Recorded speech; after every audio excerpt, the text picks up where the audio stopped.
Magandang umaga mga kahuan, narito na ating ulat panahon ngayong araw sa Pilipinas. Magandang umaga sa ating lahat, narito ang update ukol sa maging lagay ng ating panahon. Kaninang alas 3, yung low pressure area na minomonitor natin sa loob ng ating area of responsibility ay huling namataan sa laing 275 kilometers kanluran ng Coron, Palawan. Nananatili pong mababay yung tsansa nito na maging bagyo at nakita din po natin na yung movement nito ay pakanluran or palayo dito sa ating kalupaan. But for today, magdudulot pa rin po ito ng mga pag-ulan dito sa area ng Kalayaan Islands. Kaya patuloy pa rin pag-iingat para sa ating mga kababayan dyan. And ito pong LPA na ito ay nakapaloob din sa Intertropical Convergence Zone or ITCZ na nakakaapekto pa rin sa Southern Luzon, Visayas at Mindanao. Kung saan kung ikukumpara po ng mga nakaraang araw, less na po yung mga pag-ulan na mararanasan natin na dulot ng ITCZ dito sa malaking bahagi ng Southern Luzon, Visayas at Mindanao. Ngunit meron pa rin pong posibilidad ng mga isolated na mga pag-ulan, pagkidlat at pagkulog. Kaya naman pag-iingat pa rin para sa ating mga kababayan sa posibilidad ng mga pagbaha at pagguho ng lupa. Samantala, yung northeast monsoon o amihan naman ay nakakaapekto pa rin sa extreme northern Luzon at magdadala pa rin po ito ng mga may hinang pag-ulan or pag-ambon sa area ng Batanes. And bukod po dito sa mga weather systems na ito, yung low pressure area na minomonitor natin sa labas ng ating area of responsibility, kaninang alas 2 ng umaga ay isa na pong ganap na tropical depression. Huli itong namataan sa layong 1,430 kilometers silangan ng northeast Eastern Mindanao. Taglay po nito yung lakas ng hangin na 45 km per hour malapit sa sentro at bugso ng hangin na umaabot sa 55 km per hour. Ito po'y kumikilos pakanluran sa bilis na 15 km per hour and sa kasalukuyan po ay wala pa itong epekto sa anumang bahagi ng ating bansa. So for today po at bukas or ngayong undas, ina-expect po natin most of the country makakaranas pa rin po ng less na mga pag-ulan, maliban na lamang nga po dun sa mga isolated na mga pag-ulan, pagkidlat at pagkulog. Kaya po pag-iingat pa rin and kapag tayo ay lalabas, huwag pa rin po natin kalilimutan yung pananggalang po natin dito sa mga pag-ulan nito. But expect po natin by Monday kung saan po yung mga kababayan natin ay nagsisibalikan na from mga probinsya or galing po from this long weekend. Expect po natin malaking bahagi po ng ating bansa ay makakaranas po ng maulan hanggang sa masungit po na panahon, lalong-lalo na dito sa may Southern Luzon, Visayas at Mindanao. Dulot po nitong approaching na bagyo and also sa malaking bahagi din po ng Luzon na posibleng dulot ng trough or extension nito at ng shear line. Kaya naman po paghahanda para sa ating mga kababayan.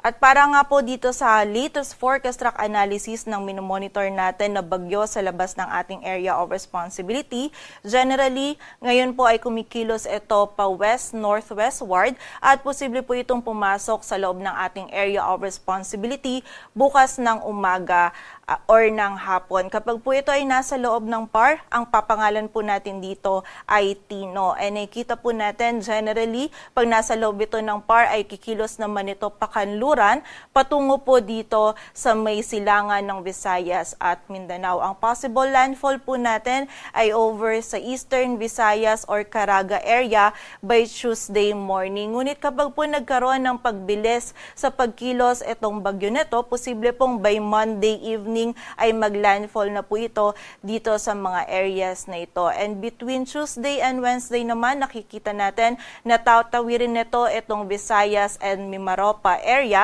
And by Wednesday onwards naman ay nandito na to dito sa area ng West Philippine Sea. In terms of intensity naman po, patuloy pa rin mag-i-intensify itong bagyo na to habang binabaybay pa rin yung Philippine Sea.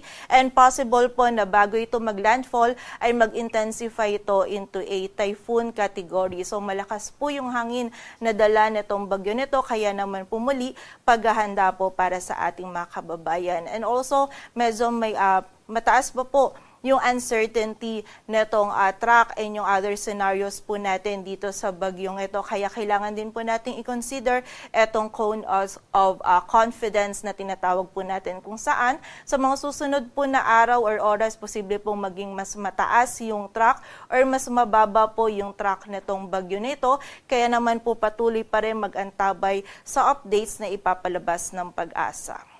At sa kasalukuyan nga po ay wala pang epekto etong bagyo na ito sa anumang bahagi ng ating bansa. Ngunit bukas po ng umaga or ng hapon, posible po tayong magtaas na ng wind signal number 1 sa area ng Eastern Visayas at Caraga. And nakita po natin na yung highest possible wind signal na maaari po nating itaas ay wind signal number 4. Samantala para naman po sa mga malalakas na pag-ulan, possible po by tomorrow evening or Monday morning, magsimula na pong maramdaman yung mga malalakas na pag-ulan na dala nito. Mostly, magsisimula po yan sa area ng Eastern Visayas and sa silangan din po ng Mindanao. Samantala, ang gale warning naman po natin ay posible din nating erase na by Monday morning sa area ng Eastern Visayas at Caraga. Kaya muli po ngayon pa lamang sa mga areas na nabanggit po natin or sa malaking bahagi ng Southern Luzon, Visayas at Mindanao ay paghahanda po para sa ating mga kababayan.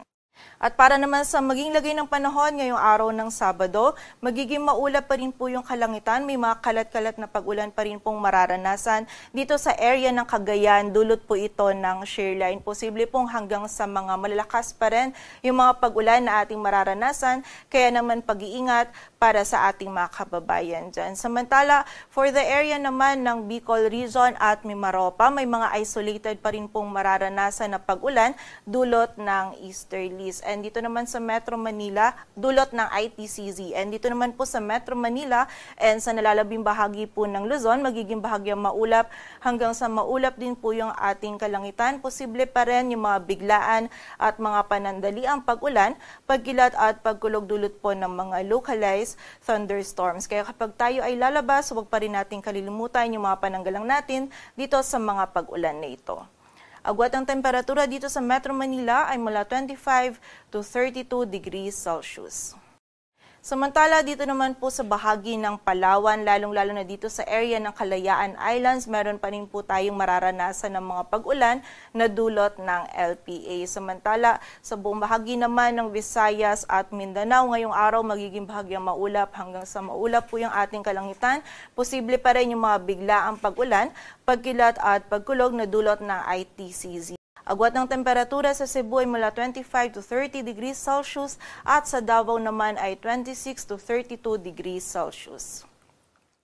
Sa kasalukuyan po, wala tayong nakataas na gale warning, ngunit iba yung pag-iingat pa rin para sa ating mga kababayan na maglalayag dito sa may northern seaboards ng ating bansa, maging dito din po sa may eastern seaboard ng northern at central Luzon kung saan po magiging katamtaman hanggang sa maalon yung lagay ng ating karagatan.